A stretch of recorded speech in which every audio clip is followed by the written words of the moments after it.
Alright, we've been talking about a lot of things that aren't Star Wars, so let's get back to Star Wars for a minute here. Let's talk about Starfighters.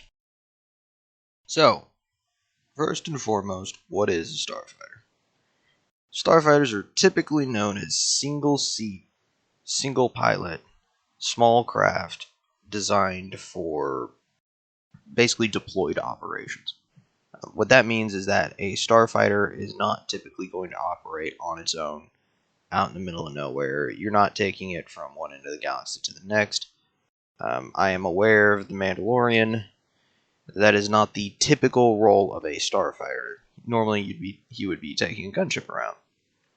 Though arguably a gunship is a type of starfighter, it should be noted that there is some gray area between starfighter and freighter. That's usually where gunboats and blast boats reside. So, narratively, what is the point of a starfighter? And the narrative point of a starfighter is to allow a small cast of characters to affect a large area. If you have an army of enemies, it's very difficult to have a single soldier be able to deal with that. Look at any kind of like World War II movie. A individual platoon, even if it's a full platoon, like loaded out and they've got everything they need, they're typically not holding off an army of enemies. But when you throw a tank in the mix, they can roll up to a friendly platoon or whatnot, or a friendly firefight, and just the presence of a tank changes it rapidly. It is generally known that Star Wars Starfighter combat is based on World War II in space, and the same thing applies for that. If you have a friendly firefight going on, no matter its size, the presence of a single plane tends to change that pretty rapidly. The same holds true for Starfighter combat. Now, it should also be noted that there's some debate on whether or not starfighters should work like World War II planes. Most people accept that they do because they do, but there is mechanical reasons for it. However, I would like to point out that there is that debate, and that the debate against it is basically that the on the water, above the water, below the water paradigm of current carrier combat doesn't exist in space because everything is quote unquote on the water, and I don't particularly like that statement. The reason for that is because on the water has certain physics requirements that changes kind of the way that works out. So I don't particularly agree with it, though it does muddy the ground.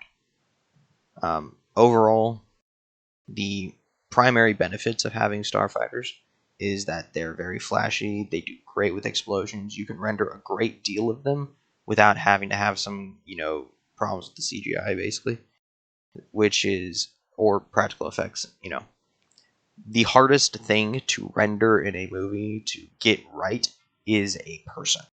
You get what's called the uncanny valley. And a starfighter doesn't have that issue.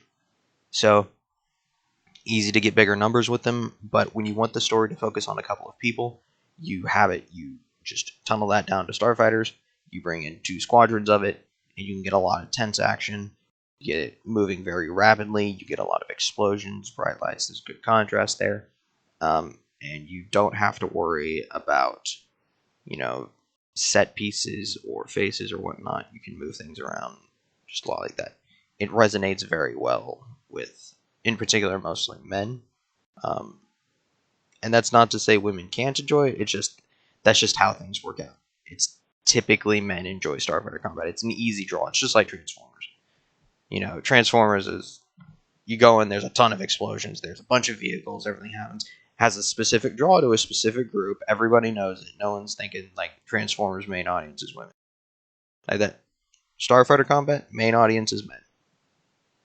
Easy to do, easy to have with that, there is some like on the kind of the pace, the back and forth of how it works, but generally speaking, just having a fighter fly along and blow shit up is great. So yeah, that's kind of the basis of Starfighters.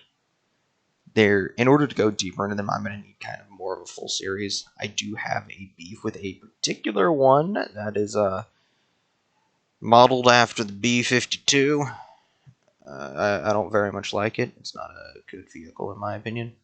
And then there's other ones where people debate a lot, like the X-Wing, that I think is a great craft for its intended role, and everybody forgets its intended role. Um, so let's just kind of understand that.